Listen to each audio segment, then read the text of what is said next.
The last time I made a video about Bloons Tower Defense 3, a few of you guys mentioned that I really did not end up pushing hard enough to actually test the limits of the game. And all I can say is that, well, you're right. I mean, that video is literally called, How Far Can You Get in BTD3, not How Many Times Can You Fail at the Same Point in BTD3. And yeah, I was way too quick to give up at the time. So today, I am here to do things right and truly push the limits of Bloons Tower Defense 3 once and for all. Now, if you didn't know this, second tier upgrades were a new addition to this game, and back then, the Blade Shooter was actually amongst them. And believe it or not, this single upgrade allowed the tac shooter to go from being quite bad in the first two games to the point in which Ninja Kiwi themselves said it was impossible to beat the first game only using them until some mad lad actually proved them wrong all the way back in 2007, but it went from that to now being by far the best tower in all of BTD3, at least during the early game. Because unlike those puny tacs, the blades are quite large and don't miss their targets all the time, making the 2-2 tac shooter capable of dealing a very solid damage per second compared to its relatively low price. And the bomb tower is also quite important in BTD3, being the only reliable way that you really have to pop lead balloons in the early game. And I'm also quite thankful for the missile upgrade now being a thing, because the faster projectile is a lot less prone to missing them as well. Now of course, you also don't have the monkey village in this game, but rather the monkey beacon, which functions just like the monkey beacon upgrade does in later games, providing towers with a range buff. And you can also get jungle drums in this game as well, but other than that, the beacon is quite different than the village would end up being in the later games. Now, the strongest balloon we'll have to face all game is actually the Moab, with the first one coming out on round 37, and here in BTD3, it actually is a threat as well. But after you take it down, there isn't really too much that happens for a little while. As long as you're relying on the blade shooters for a cheap and effective defense, nothing should really stand in your way of beating round 50, which is where free play begins in this game, regardless of the difficulty that you're playing on. And even at this point, the first 10 or so rounds aren't all that bad either. I mean, you can definitely tell it's free play, but there aren't that many Moabs being spawned yet, and the rounds still end in a pretty reasonable length of time as well. This is really your chance to earn a good bit of money from popping the balloons and fortify your defenses further, as round 60 and beyond seems to be where the game really starts taking a turn. I think in my last video, the furthest I ever got was only round 61, which is honestly embarrassing, especially considering that with the first run here, I already got further than that despite playing casually. And I think that one difference might have been that I focused on actually building more cannons this time, with my thought being that they could clear out groups of balloons and work well with the blade shooter's ability to shred Moabs and actually make them effective together. And ultimately, my defenses would end up getting overran on round 64 this time, which I know isn't a huge improvement, but definitely a step in the right direction. Now, have you noticed that YouTube added a new feature to the comment section? You can now give videos you're enjoying something called hype, which they actually track on a leaderboard. So if you don't mind checking to see if you notice it on this video and maybe giving it some hype if you've been enjoying it so far, I greatly appreciate it, because I think this is going to be a big part of the algorithm going forward. And getting back to BTD3, there is only so much that you can really do to actually push a lot further in this game. And by that, I mean, well, you have a single option really, which is actually the exploding pineapple of all things. As the top comment on my last video pointed out, this road item is actually incredibly broken here.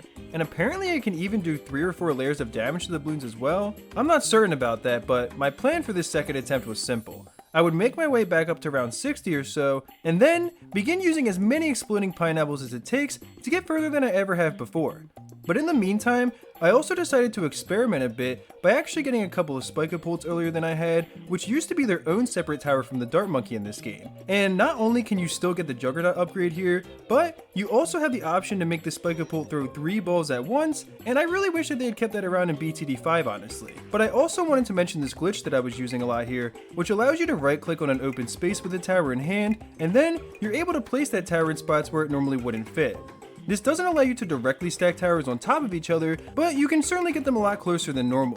And I have to say that I noticed at least 1 or 2 people in my last video seem to think that using this glitch is a pretty big deal. I'm a BTD5 player, so I'm kind of used to using glitches to try to get the biggest edge possible and just push the game to its limits, but I do understand people not liking it. And of course the bigger criticism there was simply the fact that I didn't do any research on BTD3 and really come into it understanding how to actually push the game naturally. So with that in mind, the ironic part is that I think using this glitch is actually worse anyways, which I'll get to in just a minute. But as far as the exploding pineapples are concerned, these things work like a charm, at least in terms of their destructive power against the balloons. As far as actually using them though, that gets a little bit trickier. mainly because this projectile operates on a 3-second timer that begins when you place it down before exploding once that timer is ended. And when your frame rate gets this bad, which is simply impossible to avoid during free play in this game due to it being coded on Flash, that 3-second timer takes more like 10, 15, maybe 20 seconds to end. So what I would try to do is base my timing on how far the balloons were from the pineapple I was placing, and also rely on the fact that track 1 is so twisted up like this so that even if I missed one group of balloons, the huge explosion of the pineapple would still be reaching over to other groups. And yeah, this was actually working out quite well for me overall. But, as I was just saying a minute ago, I really don't think that using that glitch to group up my towers so tightly was actually a very smart decision. Because, despite reaching a new personal best, I still ended up losing to just round 72, even with the pineapple spam. So, I know there is still another huge push to be made because that's far from the limits of this game. So, I started up another one, with the plan being simple. Focus on building the most efficient defenses possible, make sure the entire track is getting covered evenly, and also try to be more efficient with my pineapples as well so I can minimize the amount of money I was spending on them each round. And beyond that, there isn't really all that much to say honestly. The amount of depth this game has to offer can probably be compared to like, I don't know, a 3-inch puddle of rain on the sidewalk. Like, there is more to BTD3 than you might initially expect, just like that puddle, because it's probably going to get your shoe wet, but at the same time, once you've figured out what towers to use and how good the exploding pineapple actually is, there really isn't much else to it. I guess in my analogy, BTD1 would be like when the ground is just barely damp, while BTD6 might as well be the Challenger Deep. Now hopefully that all made sense, and as I had surpassed round 70 again, you can see my defense was definitely a lot more balanced out this time. And at this point, the toughest thing to deal with really isn't even the balloons themselves. I mean, as long as you keep an eye out for Moabs and plan accordingly with the pineapples, you'll be pretty much fine. But it's more the round duration that actually becomes an issue.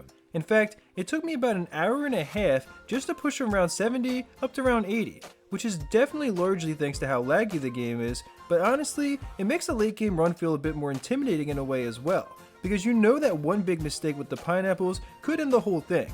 Of course, this was before you could save your progress or anything, so there's no way to come back to a game once you've lost.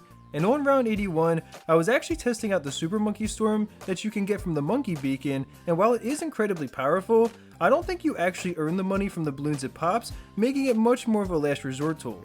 And ironically enough, I wasn't focused enough on my pineapples while testing it and ended up losing the game because of that. Now, the final stage of BTD3 would be to slowly replace your tack shooters with Plasma Vision Super Monkeys, and funnily enough, someone in my comment section just recently shared a 12-hour run they did all the way up to round 121, which I believe to be the highest verifiable run in this game of all time.